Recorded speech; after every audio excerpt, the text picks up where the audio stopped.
안녕하세요. 카톨릭대학교 서울성모병원 내분비내과의 김원성입니다. 일단 이렇게 좋은 자리에 초청을 해주셔서 감사드리고요.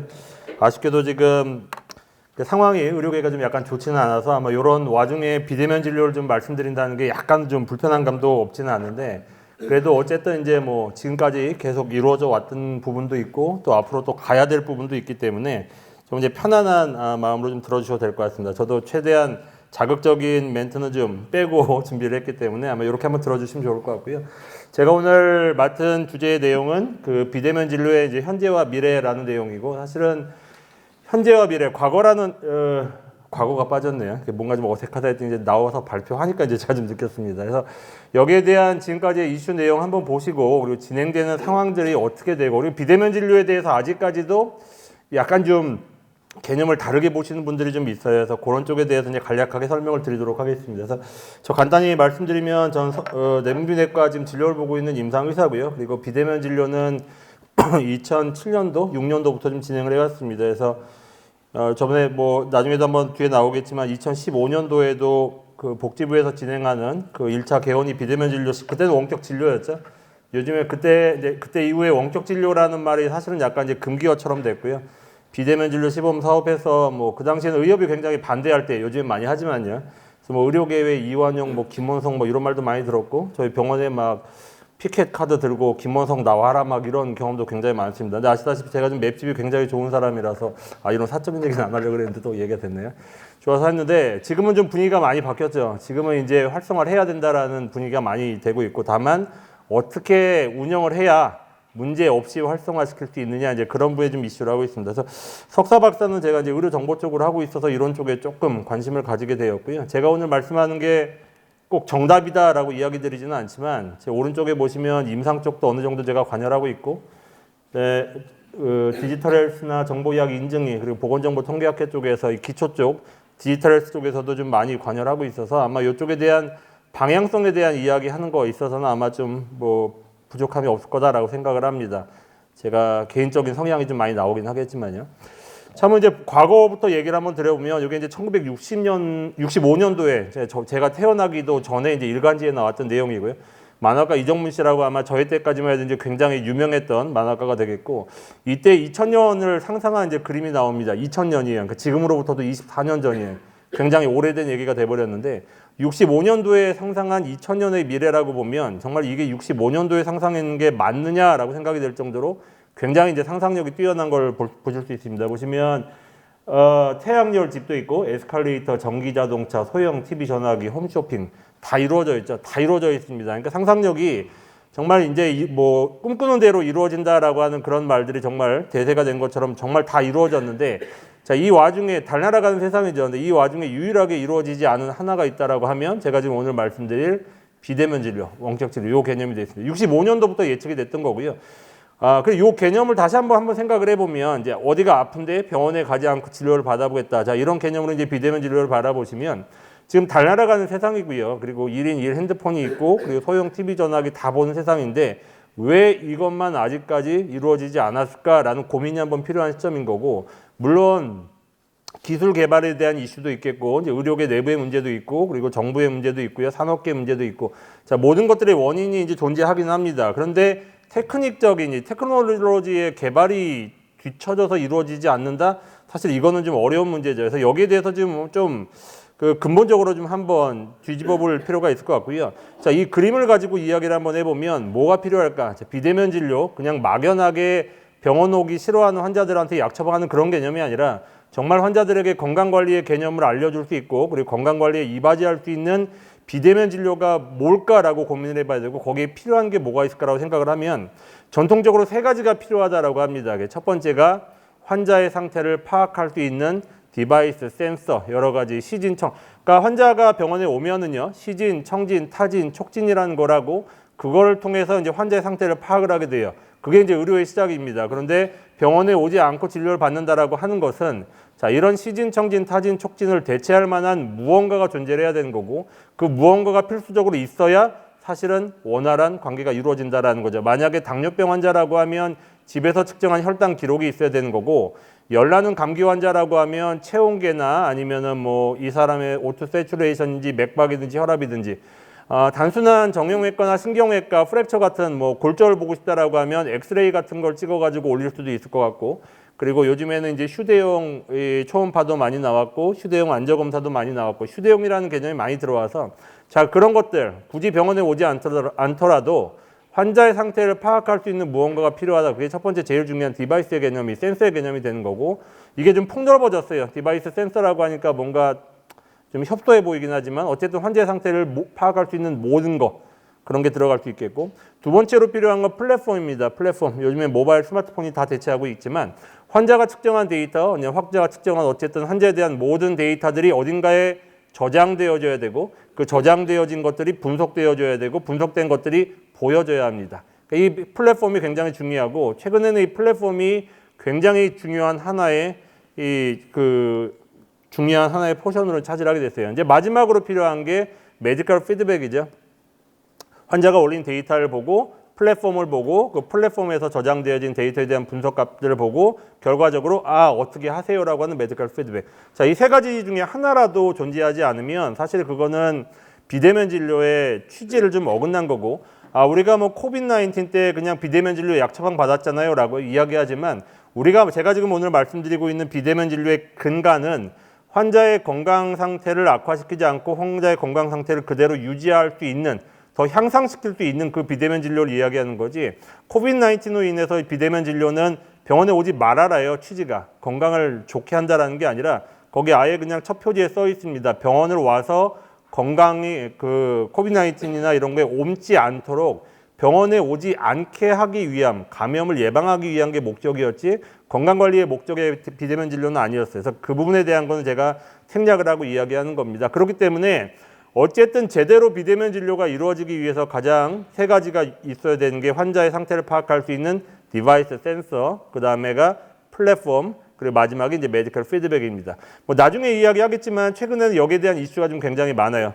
그 의료기기에 대한 데이터가 많이 생성됨에 따라서 그 데이터만으로 분석을 하는 이 메디컬 피드백이 굳이 의료진에 의한 메디컬 피드백이 아니라 데이터베이스의 메디컬 피드백도 가능하다. 뭐 딥러닝, 머신러닝, 인공지능 뭐 이런 얘기도 있지만, 근데 어쨌든 그거는 나중에 한번 다시 논하게 하고 요 세 가지가 가장 중요하다라는 부분을 좀 이야기 드리고 싶고요. 그럼 이제 우리가 가고자 하는 그런 방향의 이 비대면 진료가 뭐 영화에서도 많이 나오는 걸 볼 수 있는데 좀 세분화되어야 될 필요가 있다는 거예요. 그냥 단순히 비대면 진료 하나로 통치기는 좀 어렵고. 그래서 첫 번째 동영상을 보면 이게 이제 007이고요. 007이 이제 독국물을 먹었단 말이에요. 독국물을 먹었으니까 이제 막 힘들어요. 이제 죽을지도 모르고. 그러니까 이제 센서를 손에 꽂습니다. 센서에 꽂고, 센서에 꽂으니까 이제 센서를 통해서 어떤 물질이 나왔고, 플랫폼을 통해서 전달이 됐고요. 플랫폼을 통해 전달이 되니까 이제 메디컬 피드백. 현지에 있는 의료진들이 상의를 하죠. 뭐 어떻게 해라, 저렇게 해라. 첫 번째 거에서는 표시하는 게 뭐냐면 여기 센서 있죠. 그리고 이제 플랫폼 있죠. 그리고 플랫폼을 보고 저 007 애들이 본사에서 이제 메디컬 피드백을 해줘. 중화제를 찔러라. 자, 이제 요 안에 있는 비대면 진료의 모든 장점과 단점이 동시에 존재하고 있는 그런 프로그램인데, 보시면 알겠지만 이제 굉장히 좋은 프로그램인 것 같아요. 병원에 방문하지 않고도 이런 급한 상황에 환자의 관리를 받을 수 있었다라는 건 너무너무 좋지만 이제 문제점이 하나하나 나오기도 하죠. 의료진들끼리 싸웠다라는 문제도 있고, 그리고 결국 007이 죽었는데 죽었을 때 이 디바이스 플랫폼 센서를 만든 회사의 잘못이냐, 아니면 의사들끼리 싸웠으니 의료진의 잘못이냐, 아니면 결국 007이 제대로 못 찔렀으니까 환자의 잘못이냐. 자, 여러 가지 법적 책임의 이슈가 있고, 제가 알기로 현재까지의 법적 이슈는 우리나라의 비대면 진료는 전적으로 의료진들이 책임을 져야 되는 상황이기 때문에 아직까지 비대면 진료에서 의료진들이 쉽게 움직이지 못하는 것들이 이런 부분도 있고요. 자, 그럼에도 불구하고 이런 것들을 조금 완화해서 움직여야 된다는 얘기고, 그 다음에 원격 모니터링 두 번째 거 클릭해 주실래요? 저거는 이게 왼쪽이 급성질환이라고 하면 이제 오른쪽은 이제 만성질환에 대한 개념이고요. 007이 일어나서 이제 쉬어를 한단 말이에요. 소변을 본단 말이에요. 소변을 보고 나면 이 변기에 소디움, 나트륨을 측정하는 센서가 달려있고, 센서죠. 이 센서가 이제 영양사의 플랫폼으로 전달이 되어지고, 영양사의 플랫폼으로 이제 가는 게 이제 보여줄 겁니다. 그럼 이제 영양사가 플랫폼을 보고, 너 어저께 짜게 먹었구나. 그러니까 너 이제 건강관리 해야 될 것 같아. 라고 하는 메디컬 피드백이 들어가요. 어떻게 먹으라고.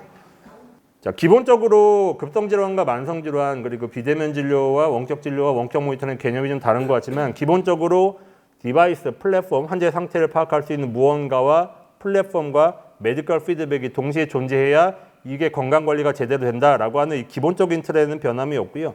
왼쪽에는 급성질환 위주라서 어쨌든 좀 손볼 게 많은 것 같고, 오른쪽은 만성질환, 당뇨, 굳이 시진, 청진, 타진, 촉진이 꼭 필요하지 않은, 요즘에 이제 여러분들 모바일폰 보시면은 만약에 당뇨 환자로 예를 들게요. 당뇨 환자 예를 들면 혈당 기록할 수 있고, 그리고 식단 관리 앱도 있고, 운동 관리 앱도 있고, 뭐 다 있잖아요. 그러니까 오른쪽 같은 경우에는 당뇨병, 고혈압, 이상지질혈증, 지방간, 골다공증, 비만, 그럼 만성질환 쪽에 좀 포커스되어 있는 비대면 진료가 활성화될 수 있다는 거죠. 그래서 사실 왼쪽은 응급질환이기 때문에 이슈도 좀 있고 의료진 중심이라고 하면, 오른쪽의 모니터링 개념은 사실 의사의 역할도 굉장히 중요하지만 병원 내 팀, 의사 밑이라고 하지, 같이 움직이는 간호사, 운동처방사, 영양사, 사회복지사 이런 분들의 역할도 이제 굉장히 중요한 팀 플레이로 들어갈 수 있다는 거죠. 그래서 비대면 진료를 그냥 하나에 내가 감기 걸리면 뭐 어디 뭐 몸이 아프면 약 처방 받는다 이렇게 하나로 퉁쳐서 움직이는 굉장히 어렵고, 자, 이런 굉장히 세분화된 무언가가 필요하다라는 얘기를 드리고 싶습니다. 그게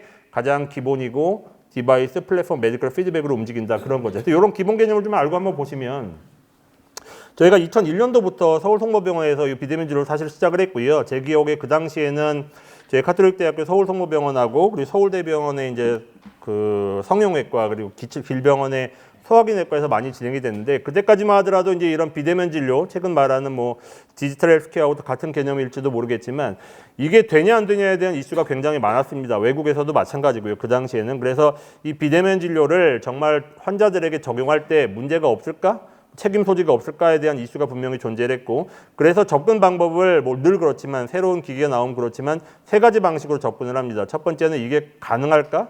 가능성에 대한 이야기를 하고, 가능하면 의학적으로 효과가 있을까? 효과에 대한 이야기를 해야 되고요.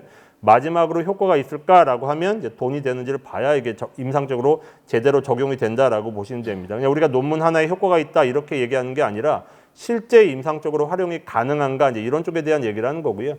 그래서 이게 2001년도에 성모병원에서 실제로 만들었던 거예요. 그때는 비대면 진료, 원격 진료라는 개념이 아니고 당뇨 환자분들 그냥 병원에 오지 말아라, 그냥 인터넷 올려라, 그럼 우리가 인터넷으로 해줄게. 사실은 뭐 비대면 진료의 시초라고 볼 수도 있는 내용이고, 그 당시에도 플랫폼을 만들었습니다. 센서는 혈당이고요. 혈당기를 측정하고 혈압기를 측정하고 하나하나 손으로 올리는 거지만, 그래서 보면 개인정보 있고 환자가 혈당을 올리고 그리고 약은 이거고 환자한테 뭐 적어달라고 하면 이제 밤마다 이제 저희가 피드백을 하는 거죠. 인터넷을 통해 가지고. 그 당시에는 뭐 스마트폰은 아니었으니까요. 굉장히 하급 프로그램으로 느껴지겠지만 2001년도 치고는 굉장히 나름대로 좀 획기적으로 진행이 됐던 거고, 그런 식으로 했더니 실제로 뭐 서울에 있는 분들이 대부분이었지만 수능도는 굉장히 높았고, 물론 나이가 좀 젊었다는 부분이 있긴 하지만 2004년도에 이제 다이비스 케어라고 해서 당뇨병 논문 중에서는 가장 IF가 높은 바이블로 알려져 있는 거고요. 그 당시에 이제 처음으로 이게 실렸죠. 인터넷으로 진료를 해도 혈당 관리에 문제가 없다더라. 그리고 요걸 좀 질질 끌게 가니까 이제 3년을 봐도 오래 가더라. 근데 사실 이게 좀 포인트가 보시면, 당뇨 환자분들의 곡선은 이 톱니바퀴 곡선이라고 합니다. 이게 만성질 환자의 특징은 혈당이 좋아요 그러면 다음에 나빠져 오시고요. 나빠요 그러고 화를 내면 다음에 좋아져 오십니다. 전형적인 사인 곡선인데, 병원에 오지 않고 매일 지속적으로 잔소리를 할 경우에는 이렇게 좀 일률적으로 나오고 사인 곡선을 나오지 않는다라고 해서, 분명히 비대면 진료에 대한 우려가 있긴 하지만 비대면 진료를 통해서 환자들에게 도움이 되는 특정 영역이 있다라는 부분을 좀 이야기하고 있는 거고, 최근에 이야기하고 있는 거 디지털 헬스나 뭐 여러 가지 비대면 진료 뭐 애플 와치 마찬가지 조금 개념이 다르지만 사용 지속 가능성이 낮다라는 부분에 대한 이슈도 사실은 이제 어느 정도 해결이 되는 부분이죠. 여기에 대해서 효과까지는 연결이 됐고, 그 다음에 이제 돈 문제가 조금 남아 있는데, 돈 문제는 아직까지도 좀 이슈가 좀 있고요. 그 내용은 조금 예민해서 제가 요 슬라이드에서는 일단은 뺐습니다. 그래서 2007년도에도 한번 클릭이 나왔던 내용이고요. 의료진을 자주 만나는 것이 가끔 병원을 가는 것보다 혈당 관리에 훨씬 더 효과적인 것으로 확인됐습니다. 안영인 기자가 보도합니다. 2007년입니다. 2007년. 11년째 당뇨를 앓고 있는 이혁주 씨는 운동과 약으로도 떨어지지 않던 혈당 수치를 인터넷을 통해 잡았습니다. 매일 측정한 혈당 수치를 담당 의사의 인터넷 차트에 기록하고 인터넷을 통해 수시로 상담하면서 관리해온 결과입니다. 의논을 드리면은 어떻게 하라는 방법이 쪽지로 전달이 되어서 오니까 그것이 바로 해결이 되어질 수 있는 그런 이점들이 있다고 보는 거죠. 가톨릭 의대 연구팀이 지난 2년 반 동안 당뇨 환자 40명에게 인터넷 진료를 실시한 결과 당화 혈색수가 평균 7.7%에서 6.7%로 1%포인트 떨어졌습니다. 효과를 보기 시작한 인터넷 진료는 앞으로 당뇨뿐만 아니라 고혈압이나 비만 같은 만성질환의 새로운 진료 형태로 자리 잡을 것으로 보입니다. SBS 안영인입니다. 이때까지만 해도 비대면 진료를 하는 분들이 이렇게 많지 않았는데 2007년도에 이제 이 기사 나올 때까지만 해도 이제 이거 하는 사람 별로 없으니까 대박 났다라고 생각을 했는데 그게 17년 동안 다시 반복되고 있어서 저도 몰랐습니다. 근데 어쨌든 지금 활용이 안 되고 있는 거 여기까지가 이제 과거 얘기를 제가 말씀드린 거고 더 많은 내용들이 있긴 하겠지만 사실은 비대면 진료에 대한 효과가 있느냐 그리고 가능성이 있느냐 이 부분에 대해서 논의하는 건 사실은 이제 더 이상은 의미는 없고요. 효과가 있다라는 건 분명히 밝혀졌고 아까 제가 초반에 말씀드렸듯이 활용을 해야 되는 부분이 있고 활용에 대해서는 분명히 장점과 단점이 있기 때문에 어느 정도 수준까지 어떤 질환을 대상으로 어떤 도구를 사용해서 할 것인가 자, 이 부분에 대한 이제 중요도가 많이 나오고 있습니다. 그래서 뭐 여러 가지 여기에 대한 효과에 대해서는 얘기할 게 없고 자, 그러다 이제 국가에서 이제 정부에서 이제 실제적으로 한번 운영을 해보려고 했던 게 2014년도인가 5년도에 복지부에서 진행하려고 했던 그 1차 개원시 시범 사업입니다. 개원시 이때까지만 해도 아마 굉장히 많은 의료계의 반대가 있었던 그런 시점이고 이때에도 사실은 야심차게 한번 비대면 진료를 한번 시행을 해보려고 했던 게 있는데 사실은 이게 개념에 대해서 이제 여러분들이 많이 여기서 보시면 여기는 의협에서 반대하고 있는 거고요. 아까 말씀드린 007에 대한 제가 동영상 보여드렸던 것처럼 원격 진료가 시작되면 이런 오진에 대한 책임을 누가 질 것이냐에 대한 우려가 분명히 존재를 했고 그 이제 복지부에서 이야기할 때는 이제 도서산간 지방에 대해서 그럼 어떻게 할 거냐 나고지 같은 경우에 그러니까 해야 된다라는 부분이 있었죠. 근데 교묘하게 보시면 단어가 좀 다르죠. 아까 제가 그 007하고 아일랜드 보여드렸던 것처럼 원격 의료는 굉장히 상위 개념이고요. 비대면 진료 쪽에서는 원격 진료, 의협에서는 원격 진료라는 표현을 쓰고 있고 이 복지부에서는 원격 의료라는 표현을 쓰고 있죠. 단어가 다르니까 사실은 둘 다 맞는 말을 하고 있는데 서로 이렇게 교묘하게 다른 표현을 하면서 이제 싸우는 양식을 보이게 됩니다. 정확히 말하면 원격 진료는 분명히 급성 질환에 대한 장점은 있으나 오진의 부분이 약간 존재하는 부분이 있으니까 따로 움직여야 되는 거고 도서나고지나 원격지 같은 경우에는 사실 반복적인 약 처방이 중요하기 때문에 아까 아일랜드 영화 보여드렸던 원격 모니터링 개념의 원격 의료가 맞는 거죠. 이 두 가지를 동일치에서 비교하면 당연히 좀 흔들릴 수밖에 없는 부분이 있고 자, 어쨌든 그때 시기가 지나서 이제 이번에 코비드-19으로 인해서 전화 상담, 이제 비대면 진료가 이제 한시적으로 허용이 됐고요. 그때도 역시 많은 기대와 우려가 있었지만 외국계 여러 개의 가이드라인과 우리나라에서 봤을 때 비대면 진료에 대해서 일단 이런 국가적인 한시 상황에서는 비대면 진료를 권장하는 게 문제되지 않는다라고 명시가 되어 있습니다. 그래서 이런 쪽에 문제는 없었을 것 같고 다만 이제 이런 것들이 이제 언제까지 운영되느냐라는 부분에 대해서 말씀을 드리는데 이제 앞으로 가야 될 길에 대해서 이제 말씀을 드리는 거예요. 이제 뭐 의협이나 아까도 말씀드린 산업계나 여러 가지 반발과 이슈가 있긴 하지만 어쨌든 결국엔 가야 될 방향이고 그리고 언젠간 돼야 될 상황이기 때문에 얼마나 우리가 잘 만들고 가야 되냐라는 부분이 있고 그럼에도 불구하고 굉장히 이슈가 많은데 이슈가 많다라고 하면 의료 환경은 외국과 굉장히 다르지만 어쨌든 외국에서 어떤 가이드라인을 가지고 움직이고 그 가이드라인 중에 어느 정도 수준을 우리나라에 접합시킬 수 있느냐 자, 여기에 대한 노력이 좀 필요할 것 같고요. 그런 가이드라인을 보면 기본적으로 어떻게 당연하지만 비대면 진료는 대면 진료를 보완하는 소환으로 사용해라. 요거는 뭐 어떻게 뭐 당연히 이슈가 없는 내용이고요. 지금 문제가 되고 있는 게 초진 재진이에요. 초진 재진 이슈가 지금 너무 극명하게 갈리고 있는데 원칙적으로 모든 외국의 가이드라인에서 초진을 먼저 권장하는 국가는 없습니다. 말씀드렸듯이 코비드-19 같은 국가 비상적인 상태를 제외하고 초진을 제외한 적은 없어요. 왜 그렇게 이야기를 하냐면 초진을 먼저 본 다음에 이 환자가 비대면 진료에 적합한 환자인가 아닌가를 판단하라는 의미입니다. 그냥 무작정으로 초진을 하다가 문제가 생길 수 있기 때문에 자 여기에서는 제가 아까 보여드린 원격 진료와 원격 모니터링 다 동등하고요. 여기에 가이드라인이 한 60개 정도가 되어 있는데 제가 오늘 3개만 일부러 좀 가지고 왔는데 사실 초진 재진에 대해서는 이렇게 굳이 싸울 이유는 없는 상황이라고 보시면 되고 그러나 지금 전공의 파업 때문에 또 초진 재진을 지금 비대면 진료를 다 풀었는데 제가 약간 아쉬워하는 거는 지금 옛날부터 계속 근거 기반 하에 이 비대면 진료의 효과가 쌓여 왔는데 이렇게 한순간에 이렇게 뭐 워낙 지금도 그 국가적인 비상 사태인지는 모르겠지만 이게 갑자기 풀려버리면 굉장히 그동안 쌓아왔던 게 한꺼번에 허물어지지 않을까라는 부분에 이제 두려움이 존재를 하고 있는 거고요. 여기에 대해서 굉장히 좀 이슈가 많이 있습니다. 그러니까 의료계에서는 아까 제가 말씀드린 것 때문에 초진은 불가 그리고 재진은 가능하다라는 표현. 근데 저 초진과 재진의 개념은 아까 다시 말씀드리지만 이 환자가 비대면 진료에 적합한 환자인가 아닌가를 보는 의미다라고 보시면 되고요. 그렇지 않으면 분명히 문제가 생길 수 있는 방향 언제든지 그 소지가 존재하고 그 다음에 이제 비대면 진료의 횟수를 제한하자라는 말도 나와요. 그러니까 뒤에 나오겠지만 병원을 오기 싫어하는 환자분들이 의외로 많이 이용하십니다. 아시겠지만 그런 환자분들이 굉장히 많이 있기 때문에 자 이런 횟수 제한을 하자는 얘기도 나왔는데 여기에 대한 가이드라인이 전혀 존재하지 않는다. 한국에서는. 그래서 이런 것들에 대한 부분이 먼저 좀 해결이 되었으면 좋겠다라는 내용이 나오고 지금 산업계에서는 재진을 한다고 하지만 초진을 약간 찬성하는 경향이 좀 많이 있고 국가에서도 이제 의협에 약간 눈치를 좀 보다 보니까 이제 재진 위주로 진행이 되게 했지만 지금 갑자기 초진을 갑자기 끼어 들어가는 입장이 돼서 아마 이 부분이 좀 잘 지금까지 챙겨왔던 게 좀 무너지지 않기를 좀 바라는 마음이 있고요. 그 다음에 이제 자율권에 대한 이슈가 나오는데 의사에 대한 자율권 이슈도 약간 좀 보장이 돼. 제가 이건 의사라서 하는 얘기는 아니고요. 제가 예전에 2015년도까지만 해도 비대면 진료 진행할 때는 의사분들이 조금 싫었어요. 너무 안 한다고 하셔가지고. 근데 지금은 그 반대로 좀 의료 쪽에 많이 편을 드는 게 이게 활용화에 대한 이슈를 좀 이야기를 드리고 있는 거고요. 지금 보면은 가벼운 질병, 그러니까 감기나 배탈 같은 경우는 비대면 진료 초진도 가능하지 않겠냐라고 이야기하지만 10명 중에서 9명은 감기로 치료가 되겠지만 그 혹시라도 10명 중에 1명이 감기가 아니라 폐렴이었거나 배탈이 아니라 뭐 무슨 뭐 큰 위장관 출혈이 있었거나 이런 부분들이 존재를 하기 때문에 이런 것들에 대해 초진을 만약에 초진을 허용할 경우에는 의사의 자율권을 이제 확실하게 줘야 된다는 얘기예요. 그러니까 무슨 얘기냐면 딱 전화나 이런 걸 보고 이야기 들었을 때 이 부분을 일단 환자는 병원에 오셔야 된다라는 권고안이 받아들여져야 이 자율권이 해석이 된다는 얘기입니다.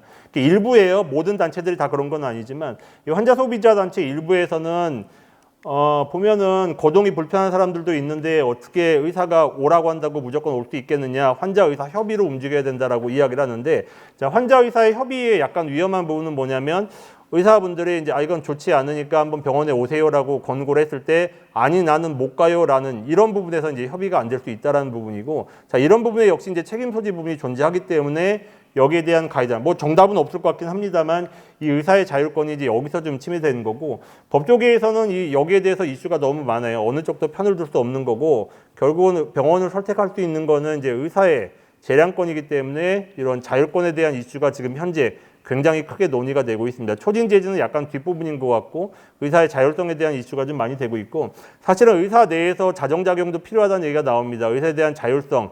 그러니까 내가 A라는 의사가 제가 병원에 오세요라고 했는데 저 옆 병원으로 갔더니 옆 병원에서는 네 드릴게요. 자 이런 부분도 분명히 존재할 거라 결국에는 가이드라인이 필요한 거 아니냐라는 그런 부분에 대한 이슈가 굉장히 존재하고 있습니다. 이슈가 한 10몇 개 정도 있는데 하고 되고 그러니까 병원 방문을 어쨌든 지시해야 되기 때문에 이제 이런 이슈가 나오는 거고요. 결국은 누가 주도권을 가지고 있느냐. 제 생각에는 개인적인 제 생각이지만 지금 대면 진료의 틀을 가지고 있기 때문에 대면 진료의 틀에서 조금씩 움직이는 게 좀 낫지 않을까 그런 생각을 좀 가지고 있기는 합니다. 근데 사실 오늘 말씀드린 거 제가 우왕좌왕 너무 좀 급하게 말씀드린 것 같은데 결국 제일 중요한 거는 지금 현지에서는요. 의료기기, 뭐 환자 의사 자율권 이런 것도 제일 중요하지만 현재 이 시점에서 가장 중요한 거는 플랫폼입니다. 아까 디바이스, 플랫폼, 메디컬 피드백 이야기를 드렸지만 플랫폼이 사실은 굉장히 중요하고 의료진 분들도 사실 본인이 내과냐 외과냐 산부인과냐에 따라 가지고 이 플랫폼이 달라지는 거고 아까 말씀드렸듯이 비대면 진료가 우리나라가 지금 가이드라인이 없어서 그런데요.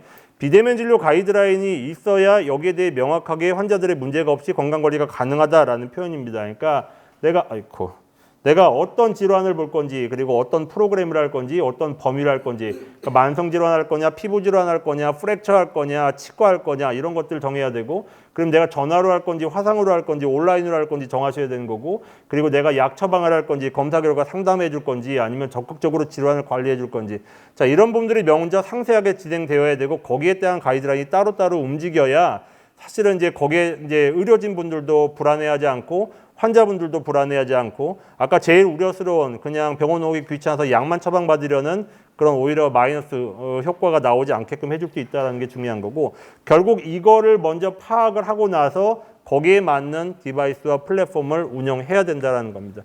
뒤에 이제 김도영 원장님께서 이제 그 신경외과 쪽에서 플랫폼에 대해서도 이야기를 하겠지만 가장 중요한 거는 거기에 맞는 플랫폼이 굉장히 중요하다라는 거는 이제 늘 같고요. 지금 한시적인 비대면 진료 때 한번 진행이 되었던 걸 보면 이 코스가 맨 처음에 환자가 전화로 요청을 하고 환자가 이제 전화 요청을 한 다음에 의료진이 이제 전화 상담을 해서 전화를 하고 플랫폼 하고 원무과에서 이제 하고 이 프로세스가 너무 복잡하거든요. 이걸 하나 정도, 그러니까 사실은 외래 간호사분들 입장에서 보면 환자가 병원에 오면 외래 간호사가 해주고 또 처방받으면 또 하고 또 약국에 또 전화 걸어주고 약국에 전화, 이게 프로세스가 병원에서 운영할 수 없는 구조가 돼버리는 거고, 아까도 말씀드렸듯이 가능성, 효과, 그 다음에 경제적인 이게 있어야 이 비대면 진료가 활성화된다고 했는데, 여기서부터 이제 인건비가 많이 날아갈 수밖에 없는 구조가 돼버리거든요. 그리고 뭐 드릴 말씀은 아니지만 제가 이제 대학병원에 있으면 보통 3분 진료가 좋은 건 아닙니다만 3분 진료가 가능하지만 전화 진료를 하면은 6분, 7분으로 늘어나죠. 진료 시간도 늘어나고, 그리고 원래 환자분들이 대학병원 같은 경우에는 대학병원에 와서 피 검사를 진행하고 엑스레이를 찍고 이런 것들에 대한 수가가 사실 지정이 되는데, 병원에 오지 않는다라고 하면은 그런 수가도 사실 없는 부분이기 때문에 사실 경제적인 얘기 안 한다고 해버렸네요. 경제적인 이슈가 분명히 존재를 하기 때문에 이런 것들을 하나로 간단하게 만들어줄 수 있는 플랫폼이 존재해야 실제적으로 운영이 가능하다라는 얘기가 나오는 거고요. 그리고 약국도 마찬가지죠. 도서산간 지방에 대한 좋은 취지로 많이 이야기를 하는데, 도서산간 지방 분들 뭐 아시겠지만 병원에서 처방을 해도 약 처방 받으러 또 다시 병원에 나와야 된다. 병원 근처로 가야 된다. 아시겠지만 병원하고 약국하고 거의 이렇게 붙어 있는 양상이라서 저쪽 지방에서 처방을 받으면 이쪽 약국에서는 없는 경우가 굉장히 많거든요. 이런 것들도 어떻게 해결할 거냐에 대해 이제 근본적으로 좀 취지가 많이 필요할 것 같고, 약국에 대한 부분은 아마 뒤에 세 번째 강의가 있으니까 뭐 그때 얘기를 하면 좋을 것 같고, 저는 어쨌든 플랫폼에 대한 이슈가 이제 굉장히 높다라는 얘기를 드리고 싶은 거고요. 2014년도에 이제 플랫폼에 대한 중요도에 대한 이야기가 많이 나오는데, 그 당시에는 스마트폰은 좋은 건 아니고 그냥 뭐 앱으로 한번 건강 관리를 했던 기억이 있는데요. 이게 SK에서 만들어진 겁니다. 앱이고요. 지금 보면 투박하지만 그 당시에는 굉장히 센세이셔널하고 이쁜 그 앱이었고요. 자, 이런 앱을 통해 가지고 환자분들한테 비대면 진료 플랫폼을 아예 스마트폰으로 했던 거죠. 그렇게 해서 진행을 했더니 당연한 얘기지만 플랫폼, 이런 당뇨 관리 플랫폼, 비대면 진료를 활용했더니 안 한 사람들보다 한 사람들이 당연히 훨씬 더 만성질환, 아까 보여드린 것처럼 좋아지더라라는 결과가 나왔습니다. 그래서 당연한 거 아니냐라고 얘기하지만 사실 이건 페이크였고요.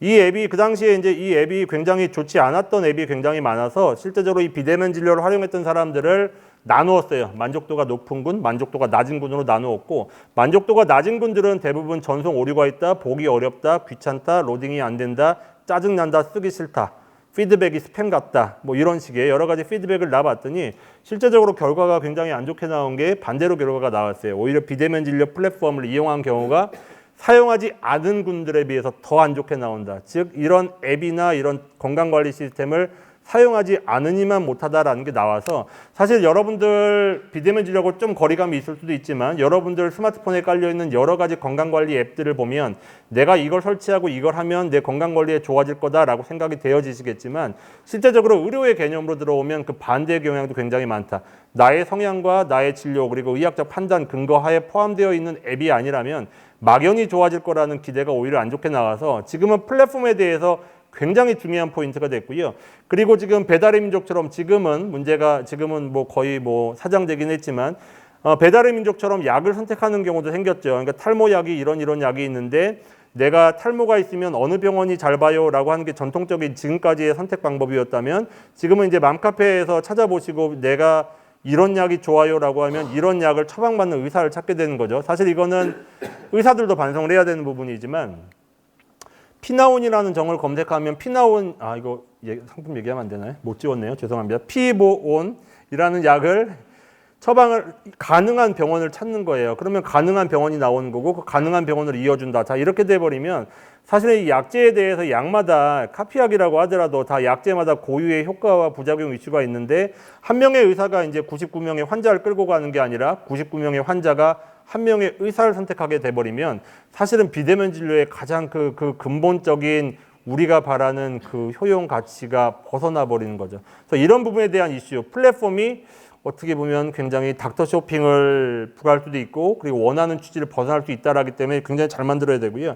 이게 사실은 뭐 수십 개가 있어요. 굉장히 많습니다. 여기서 보시면 네이버처럼 뭐 돈 좀 내면은 상위권에 랭크 시켜주겠다, 어떤 약, 뭐 이런 쪽으로 얘기가 되죠. 여기서 보시면 치료계 제약회사에 대한 협상력이 높아진다, 이런 말을 함부로 할 수 있는 상황까지 돼버려서 지금은 굉장히 이제 의료계 쪽에서도 좀 주의 깊게 바라봐야 될 때다라는 말씀을 꼭 강조시켜 드리고 싶은 거고, 그러다 보니 플랫폼이라는 입장은 굉장히 공정해야 되고 공정한 것뿐만이 아니라 건강 관리에 도움이 되는, 아까 말씀드린 것, 그 환자에 맞는 플랫폼으로 만들어져야 된다라고 돼 있어서, 자, 막연한 플랫폼이 아니라 나하고 맞는 플랫폼을 찾아가는 것도 여러분들이 찾을 수는 없겠지만 의료진의 큰 역할이 될 거다라고 생각을 하고 있습니다. 그래서 거기에 대한 플랫폼의 중요도를 말씀드렸고요. 마지막으로 말씀드리고 싶은 거는, 아까도 말씀드린 것처럼 이제 비대면 진료는 병원에 오기 의외로 저희는 좋은 취지로 하고 싶지만, 저도 한번 보면 정말 그냥 병원 오기 싫어하는 사람들이 주로 활용을 하려다 보니, 자, 이런 부분들을 어떻게 해결할까에 대한 이슈가 분명히 존재하고요. 그리고 이제 비대면 진료를 단순히 편하다라는 쪽으로만 사용하고 싶어 하시는 분들이 꽤 많은 걸로 알고 있어요. 그런 분들하고도 분명히 문제가 있기 때문에 환자분들의 의식 수준도 같이 올라갔으면 좋겠다라는 부분이 두 번째 말씀드리고 싶은 거고, 비대면 진료가 사실은 아까도 말씀드렸듯이 근거 기반화의 좋은 의미인데, 실제 처방은 피임약이나 비아그라나 탈모약이나 이런 쪽으로 집중되고 있다. 병원에 오기 껄끄러워한 환자들이 많이 사용한다라고 하는 부분도 한번 좀 고민을 해봐야 되는, 이게 의약품이 아니라 일반 의학이 된다라는 부분에서 고민을 한번 해봐야 될 것 같고, 마지막으로 이제 프로토콜이 정립돼야 된다. 계속 제가 말씀드리지만 한국형 가이드라인이 지금 필요한데도 불구하고 이게 이루어지지 않고 있기 때문에 이렇게 우후죽순으로 플랫폼이 나와버리는 거고, 그리고 우후죽순으로 좋은 플랫폼도 제대로 활용되지 못하는 그런 것들이 있어서, 자, 여기에 대한 논의는 충분히 이루어져야 된다라는 이제 생각을 하고 있습니다. 시간 되면 하려고 했는데 이거 마지막 하나 더 할게요. 가이드라인에 대해 말씀을 드리면, 제가 2015년도에 그런 표현, 2015년도에 그 중국에서, 저희 나라에서 이 비대면 진료가 불법이었기 때문에 디지털 헬스 개념으로 이제 중국에서 한번 진행을 했던 거고요. 저희가 성모병원에서 만들었던 이런 당뇨 관리 플랫폼이었고, 요거를 이제 중국어 버전으로 만들어 가지고 이제 중국 길림대 배순제일병원이라는 병원에 이제 설치했던 그런 내용이 됩니다. 보시면 이게 2015년도에 보면 오른쪽에 영어로 한문으로 쓰인 게 중국, 한국, 당뇨병, 옛날에 UL 센터니까 당뇨병 건설 뭐 이렇게 돼 있었는데, 이게 저희가 이제 이쪽에서 비대면 진료에 대한 경험이 없으니까 이제 한국에서 경험을 주고 이제 그쪽에서 움직였는데 대해서 컨트롤 타워가 한국에 있었고요. 그 이제 중국대 배순제일병원에서 건강 관리하는 거를 이제 저희 쪽에서 컨셉을 해줬던 내용인데, 되게 거만하게 갔던 기억이 나는데, 서울 성모병원이 1,400배드거든요. 그 아마 아산병원이 2,000배드 좀 넘는 걸로 알고 있는데, 여기 배순제일병원 가보니까 배드가 6,400배드 병원이었습니다. 그래서 다들 갑자기 손을 공손하게 모으고 있는 사진이 되고요. 그렇게 진행을 했는데도 불구하고 경험이 없는 병원에서도 저희가 가지고 있는 플랫폼과 저희가 가지고 있는 디바이스와 그리고 저희들의 경험이 놓아져 있는 메디컬 피드백 그리고 가이드라인을 가지고 움직이니까 이제 훨씬 더 효과가 좋았다라는 내용들이 나와서, 자, 이제 비대면 진료라고 하는 것은 이제 어떤 특정 질환과 특정 방법에 대해서 이미 근거는 다 쌓여 있으니까 효과에 대한 이야기를 하는 건 더 의미는 없고, 자, 이걸 어떻게 이제 비용적으로 효과적으로 잘 활용할 수 있느냐, 이제 그런 쪽에 대한 이야기가 필요할 것 같고요. 저희가 뭐 가이드라인을 굉장히 많이 만들고 있습니다. 1주, 2주, 3주, 4주째부터 그리고 매일 와야 될 게 3개월 됐게 거의 임상 연구하는 식으로 가이드를 만들고 있는데, 자, 이런 가이드라인 프로토콜이 사실은 뭐 복지부에서 조금 진행이 되긴 했었어요. 그러나 이거는 당뇨에 대한 이야기고 질환별로 그리고 플랫폼별로 그리고 어떤 질환을 어떤 상황에 따라 맞출 거냐에 대한 세부적인 안이 필요하다라는 식으로 얘기를 하고 싶습니다. 너무 우왕좌왕 말씀드려서 죄송하고요. 저에게 대학원 강의를 하면 저에게 한 학기 반짜리거든요. 이제 좀 짧게 말씀드리다 보니까 조금 죄송스럽긴 한데, 취지는 언젠가는 해야 될 부분이 언젠간 가야 되는 영역인 건 맞고요. 자, 제대로 잘 가자라는 의미로 받아들였으면 좋겠습니다. 감사합니다. 네, 김성희 교수님, 비대면 진료의 전반적인 현황과 개선 방안에 대해 좋은 말씀 감사드립니다.